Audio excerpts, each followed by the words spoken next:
Bendiciones para todos y bueno, tenemos la Biblia preparada y vamos a seguir con este estudio sobre el libro, los libros de Pentateuco, los 5 libros, los primeros 5 libros de la Biblia, escrito en su gran mayoría por Moisés, pero todos los 5 libros y el resto de la Biblia inspirados por el Espíritu Santo.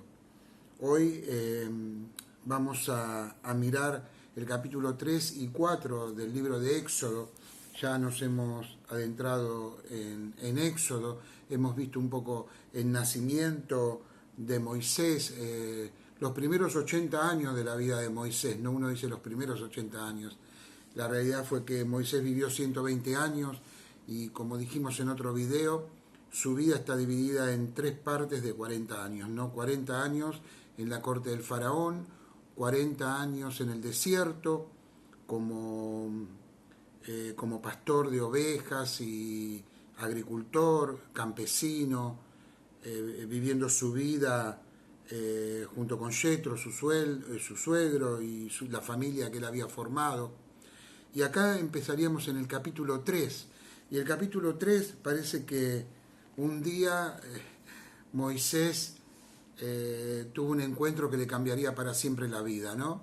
Dice que él era de mañana y salió con sus ovejas y él no tenía idea que ese día se iba a encontrar con el Señor, ¿no? Y esto nos deja una primera enseñanza. No sabemos en qué momento Dios nos va a llamar o nos va a usar o nos va a decir qué es lo que tenemos que hacer. Tenemos que estar preparados, ¿no? Siempre preparados para poder escuchar la voz de Dios, porque no sabemos qué tiene planeado Dios para nosotros, pero nosotros siempre debemos estar a la altura de lo que Dios quiere hacer. Vamos a leer los primeros 6 versículos del capítulo 3 de Éxodo.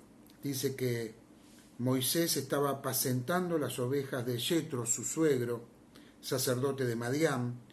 Llevó las ovejas a través del desierto y llegó hasta Horeb, monte de Dios. Y se le apareció el ángel de Jehová en una llama de fuego en medio de una zarza. Y él miró y vio que la zarza ardía en fuego y la zarza no se consumía. Entonces Moisés dijo: iré yo ahora y veré esta grande visión. ¿Por qué causa la zarza no se quema? Viendo Jehová que él iba a ver, lo llamó Dios de en medio de la zarza y dijo: Moisés, Moisés. Y él respondió: heme aquí. Y dijo: no te acerques, quita tu calzado de tus pies, porque el lugar en que tú estás, tierra santa es. Y dijo: yo soy el Dios de tu padre, Dios de Abraham, Dios de Isaac y Dios de Jacob. Entonces Moisés cubrió su rostro porque tuvo miedo de mirar a Dios. Qué tremendo encuentro, ¿no? Con el Señor, algo que Moisés no se esperaba. Y hermanos, los antiguos predicadores y escritores de libros, como Carroll y otros escritores que escribieron a principio del siglo XX, ¿no? Principio de 1900 o fines del 1800, eran muy devocionales.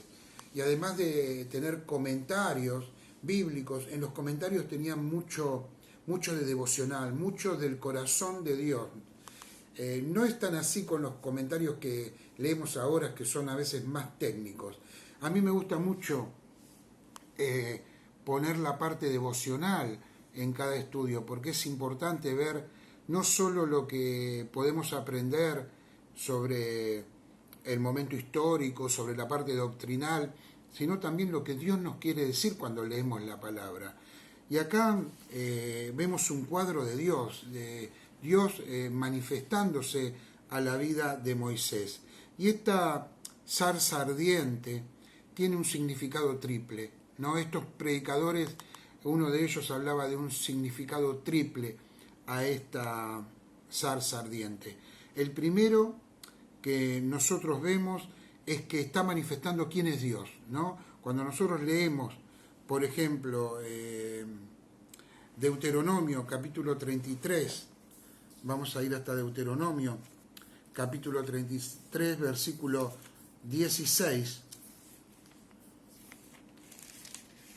Es interesante lo que dice el libro de Deuteronomio. Dice que en el 33:16, que y con las mejores dádivas de la tierra y su plenitud, y la gracia del que habitó en la zarza venga sobre la cabeza de José y sobre la frente de aquel que es príncipe entre sus hermanos, y la gracia del que habitó en la zarza, ¿no? Ahí en Deuteronomio está mostrando de que la gracia de Dios habitó en la zarza. Fue por gracia que Dios llama a Moisés. Es gracia y es regalo de Dios cuando Dios decide liberar a su pueblo. Estamos hablando no solo de esa gracia para liberar al pueblo de Israel, sino que podemos trasladar esa misma gracia de liberación a nuestra propia vida. Esa gracia que nos dio el Señor por medio de Jesucristo, el gran libertador de nuestras almas, nuestro Señor Jesús. Y vemos que lo primero es que Dios revela ahí en la zarza su gloria y revela también su poder. No se acerca a Moisés y le dice: no te acerques, quita tu calzado de tus pies, porque el lugar en que tú estás, tierra santa es. Porque estaba ahí la presencia del Señor. Y Dios le dice: quita el calzado de tus pies, porque vas a entrar en terreno santo. Y después se identifica el Señor. Dice: yo soy el Dios de tu padre, Dios de Abraham, Dios de Isaac y Dios de Jacob. Entonces Moisés cubrió su rostro porque tuvo miedo de mirar a Dios. Dios le estaba pidiendo a Moisés algo imposible, le iba a pedir: liberar todo un pueblo. Era menester que Moisés vea quién era el que lo estaba llamando a liberar a su pueblo. Por eso él pudo ver esa majestuosidad de Dios y oír la voz de Dios en esa zarza ardiente. Segundo, la zarza también simboliza a Israel, ¿no? En medio del desierto, en medio de la aflicción, atravesando por el fuego, Israel siguió adelante. ¿Cuántas naciones trataron de exterminar a Israel? Hoy estamos mirando preocupados lo que está pasando en el Medio Oriente con ese grupo terrorista sostenido por algunas naciones. Esos misiles no nacen de nada. Un grupo terrorista es muy difícil que consiga y que pueda comprar la cantidad de misiles que ellos tienen y que están arrojando sobre Israel. Lo que está pasando es que detrás de este grupo Hamas hay países que desean el mal de Israel. Entonces vemos que esto es una figura también de Israel. ¿Cuántas veces se han tratado de exterminar a los judíos y cuántas veces han fallado? Uno recuerda a la Alemania nazi, por ejemplo, y tantas veces donde Israel iba a ser destruido. Inclusive el libro de Esther nos habla de eso, de alguien que un día se levantó con el ánimo de exterminar completamente a Israel. Y este faraón que se levantaba contra los judíos también quería eliminar al pueblo de Dios.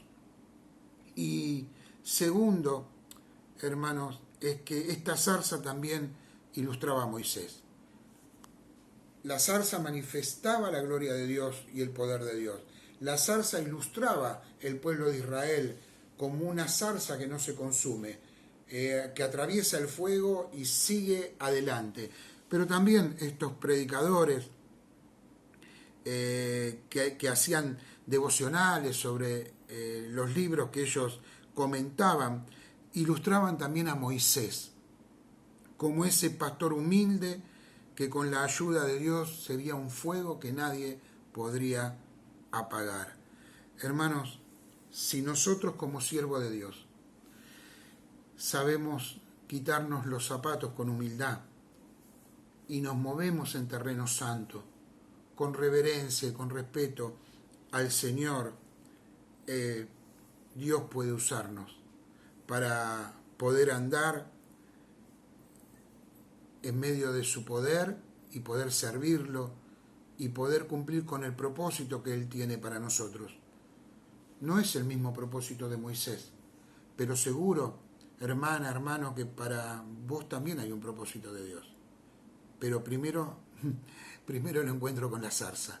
Encontrarnos con la zarza. Este encuentro debe haber animado mucho a Moisés. Aún con sus dudas y con sus luchas, lo debe haber animado mucho. Luego vemos que Dios le cuenta a Moisés cuál era su plan, cuál era su propósito con el pueblo de Dios, pero también con su propia vida. Vamos a leer el versículo 7 hasta el 10. Dice: dijo luego Jehová: bien, he visto la aflicción de mi pueblo que está en Egipto, y he oído su clamor a causa de sus exactores, pues he conocido sus angustias, y he descendido para librarlos de mano de los egipcios, y sacarlos de aquella tierra a una tierra buena y ancha, a tierra que fluye leche y miel, a los lugares del cananeo, del eteo, del amorreo, del fereceo, del heveo y del jebuseo. El clamor, pues, de los hijos de Israel ha venido delante de mí, y también he visto la opresión con que los egipcios los oprimen. Ven por tanto ahora, y te enviaré a Faraón para que saques de Egipto a mi pueblo, los hijos de Israel. ¿Cuánta enseñanza hay acá? ¿Cuánta enseñanza? Lo primero que podemos ver es Dios que ha oído el clamor, que ha visto la situación de su pueblo, que ha descendido para ayudar a su pueblo, para bendecirlo y para liberarlo. Y le dice: y he descendido para librarlos de mano de los egipcios y sacarlos de aquella tierra, a una tierra buena y ancha, a tierra que fluye leche y miel, la tierra prometida que venimos estudiando desde los comienzos, a los lugares del cananeo, del eteo, del amorreo, etc. El clamor, la oración de los hijos de Israel ha venido delante de mí, y también he visto la opresión con que los egipcios los oprimen. Pero después dice: ven por tanto ahora, y te enviaré a Faraón. Qué tremenda verdad es esto. Nos está diciendo que Dios ve, que Dios oye, que Dios desciende.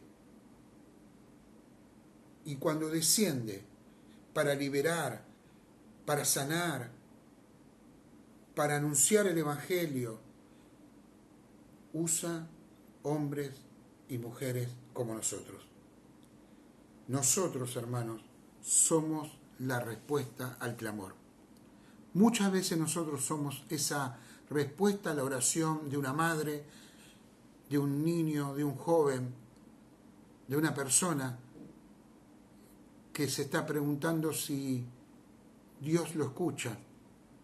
Por eso no debemos callar y por eso debemos siempre predicar la palabra. Dios obró. Y Moisés se debe haber preguntado muchas veces la condición de su pueblo. Él se lo debe haber preguntado. Él debe haber dicho: ¿qué habrá pasado con mi pueblo? En un momento yo quise hacer algo, pero no pude, hasta que se encontró con Dios. Y es interesante que Dios no solo los libera, sino que dice: los voy a llevar a la tierra prometida. Lo que Dios empieza, lo termina. Y eso debe haber sido importante para Moisés, diciendo: no solo vas a liberar al pueblo, sino que vos vas a seguir la línea de la promesa, vos vas a seguir el plan y el propósito que tengo para mi pueblo. Hay una tierra prometida, dice: una tierra buena y ancha, a tierra que fluye leche y miel. Lugares que estaban habitados, que había enemigos poderosos, pero Dios estaba con Moisés. Me imagino que Moisés se debe haber regocijado al oír que Dios estaba a punto de liberar a Israel. Pero cuando oyó de que el libertador era él, se debe haber preocupado un poco, ¿no? Porque Dios le dice: te voy a enviar. Bueno, desafortunadamente la respuesta de Moisés no fue la misma de Isaías, que vemos en el capítulo 6 de Isaías, cuando él ve la gloria de Dios.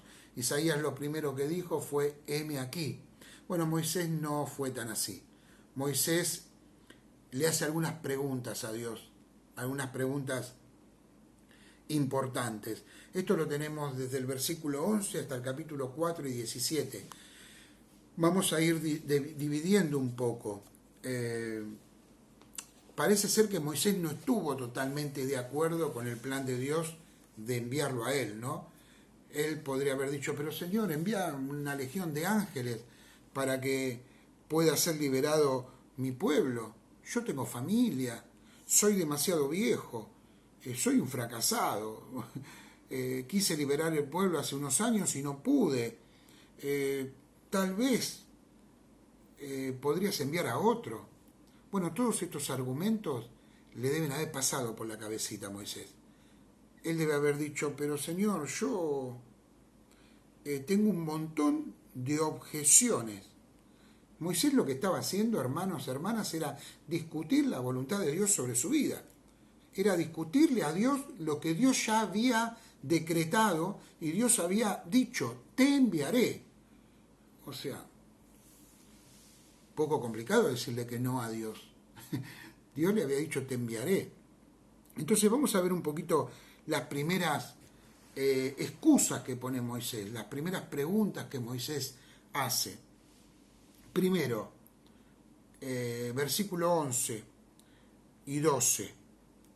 Entonces Moisés respondió a Dios, ¿quién soy yo para que vaya Faraón y saque de Egipto a los hijos de Israel?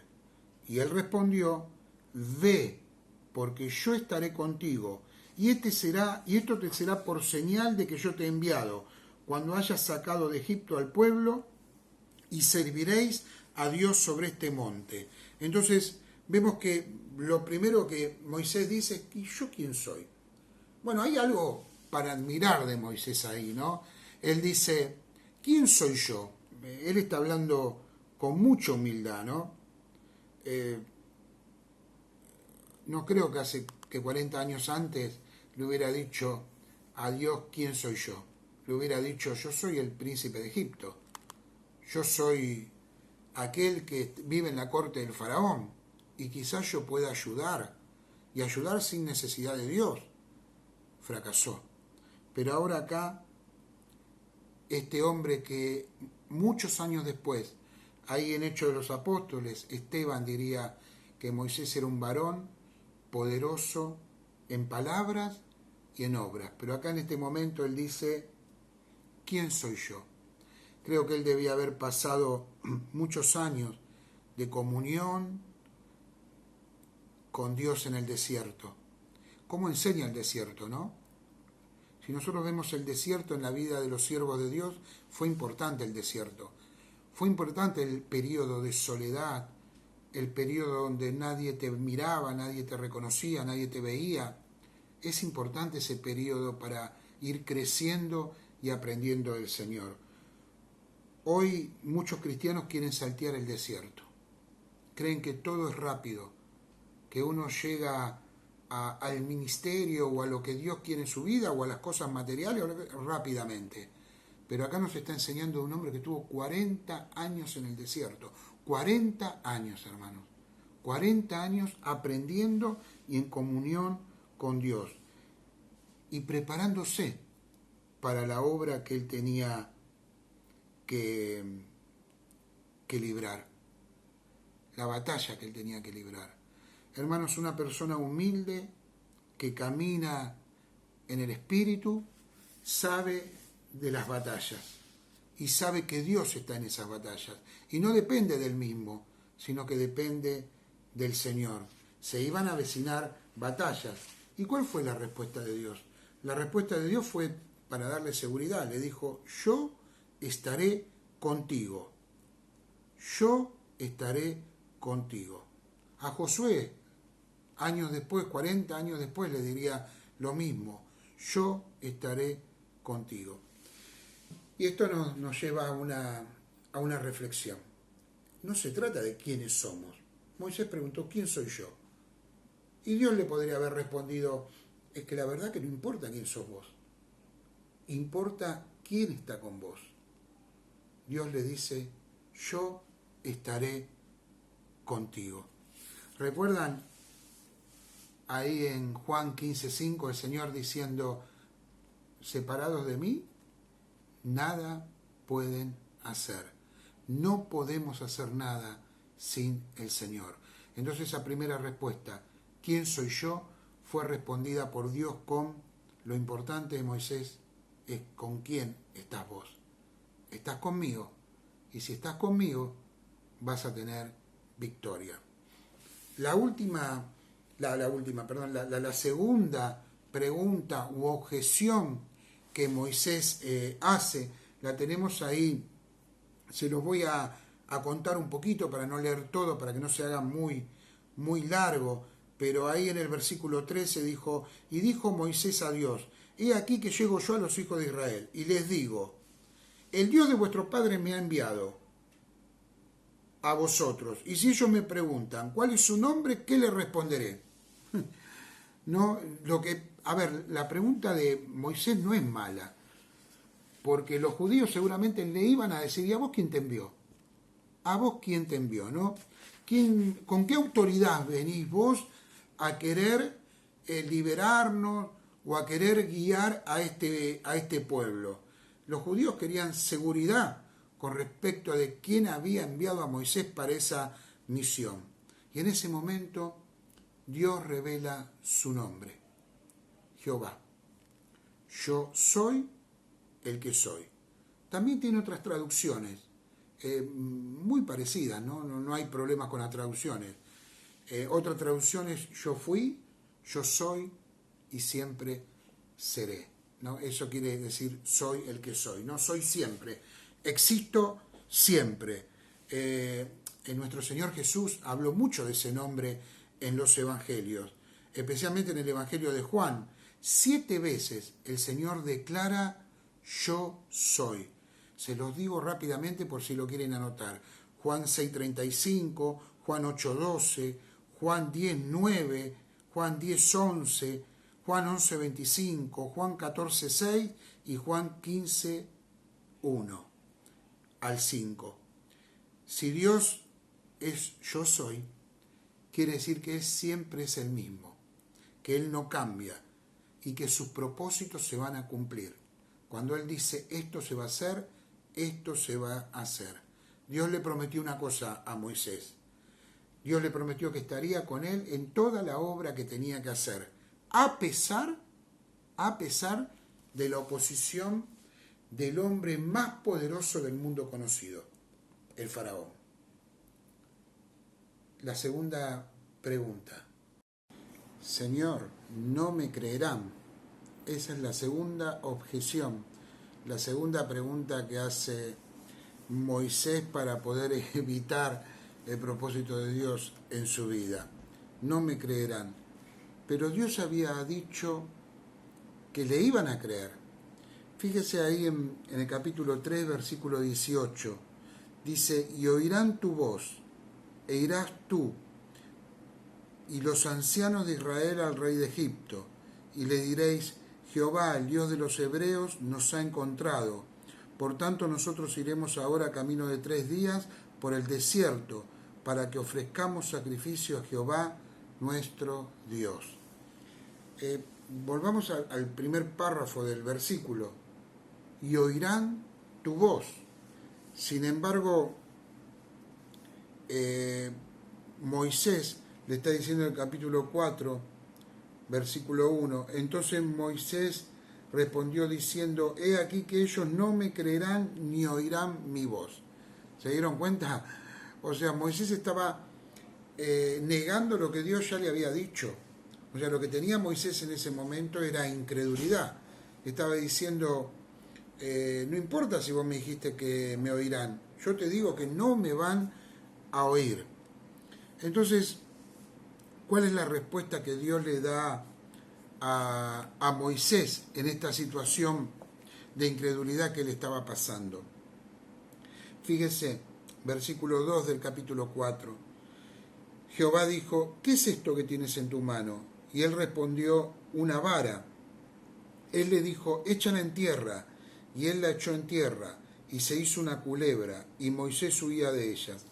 Esto me parece, a veces uno cuando lee la palabra de Dios, hay momentos donde le arranca una sonrisa, ¿no?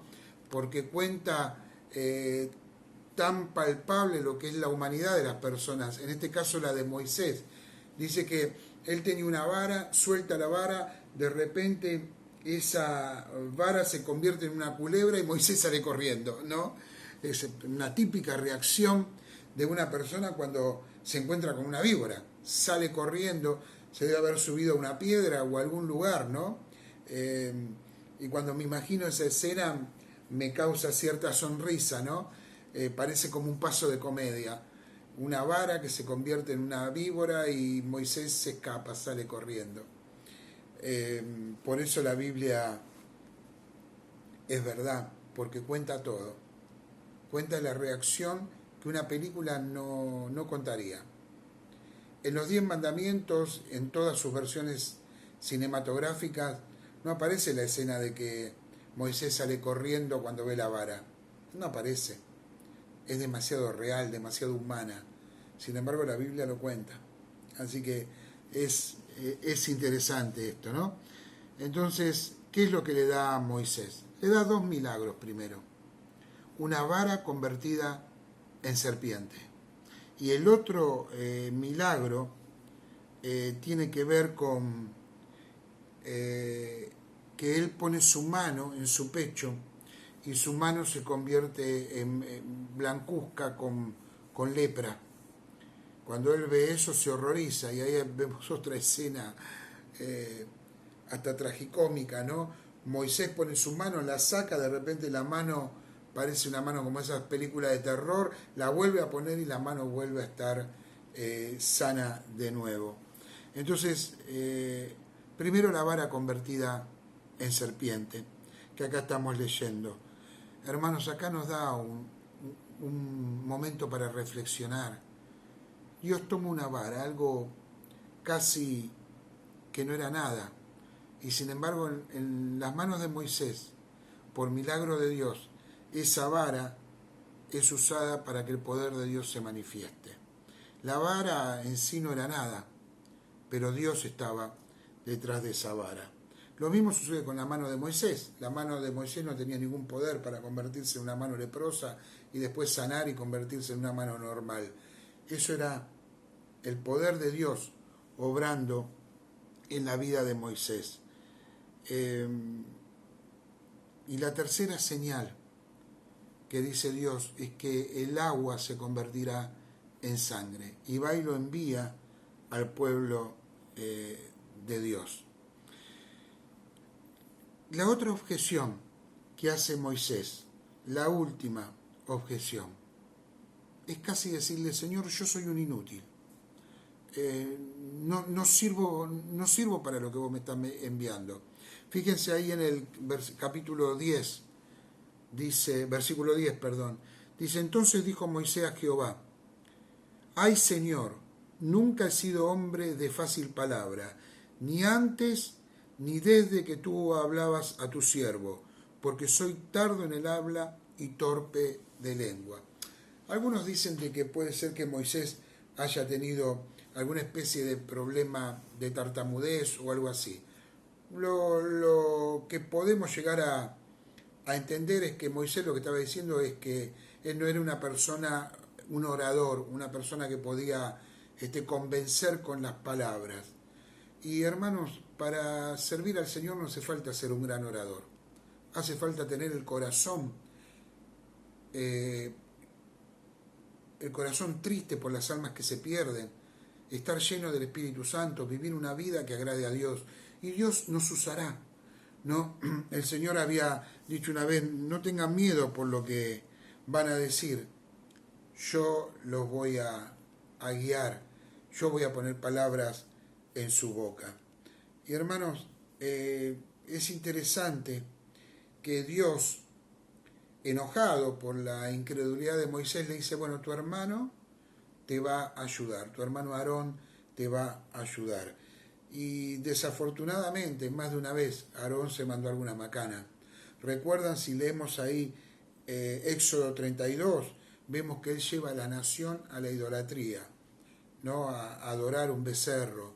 Él era uno de aquellos que estaba con poca paciencia con el obrar de Dios y guió al pueblo a la idolatría. Y también en Números 12 vemos que fue uno de los que murmuró contra Moisés. Así que trajo algunos problemitas. Pero ¿saben qué? Ya las objeciones de Moisés se habían terminado. Y ahora Dios le da seguridad a Moisés. Le da seguridad. Ahí desde el versículo 18 al 31, al final del capítulo, vemos cómo hace Dios para dar seguridad. Lo primero que hace, lo vemos en el versículo 18, dice: así se fue Moisés volviendo a su suegro Jetro y le dijo: iré ahora y volveré a mis hermanos que están en Egipto para ver si aún viven. Y Jetro dijo a Moisés: ve en paz. Es llamativo que Moisés no le cuenta a Jetro que iba a ir a liberar un pueblo. No le dijo: mira, voy a liberar un pueblo y vuelvo. No, le dijo: voy a ir a ver a mis hermanos para ver si están vivos. Él no, le ocultó el verdadero propósito de su viaje. Luego se va y ahí Dios le habla y le dice: dijo también Jehová a Moisés en Madián: ve y vuélvete a Egipto, porque han muerto todos los que procuraban tu muerte. Entonces Moisés toma a su familia y va hacia Egipto. Lo primero que vemos es que Dios le habla a Moisés por medio de su palabra. Primero le da la seguridad de que iba a estar todo bien, de que Dios tenía el control de todo y el propósito de todo. Porque miren que cuenta todo lo que va a suceder. Dios le dice a Moisés todo lo que le va a pasar. Fíjense, versículo 20. Entonces Moisés tomó a su mujer y sus hijos y los puso sobre un asno y volvió a tierra de Egipto. Qué llamativo y qué parecido a la Sagrada Familia, ¿no? Cuando María y José seguramente tomaron un asno y cargaron a Jesús y lo llevaron hacia Egipto. Mira que hagas delante de Faraón todas las maravillas que he puesto en tu mano, pero yo endureceré su corazón de modo que no dejará ir al pueblo.